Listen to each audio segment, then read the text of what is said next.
কি খুঁজছো? কি খাবার আনবো তোমার জন্য? হ্যাঁ ওই তো তোমার জন্য ডিম টোস্ট করে দেবো বলে তাই ওই তোমার জন্য রুটি নিয়ে এসেছি। হ্যাঁ, কেমন লাগবে খেতে? হ্যাঁ, ভালো লাগবে না? তো তুমি আমাকে ছাড়া ঘুমাতে পেরেছিলে রাতে? হ্যাঁ, ঘুমাতে পেরেছিলে রাতে? কি ওটা? ওটা কি?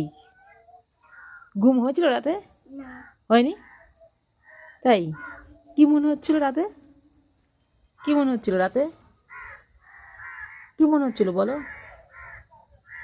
কান্না পাচ্ছিল? কান্না আসছিল? ও তারপরে ঠাকুমার গলা জড়ায় ঘুমিয়ে পারতে। বাবার গলা জড়িয়ে ঘুমিয়েছো? বা তো ভালো করেছো তো, খুব ভালো হয়েছে। আমি তোমাকে নিতে এসেছি, ঠিক আছে? হ্যাঁ, সত্যি নিতে এসেছি। তোমার বিশ্বাস হচ্ছে না?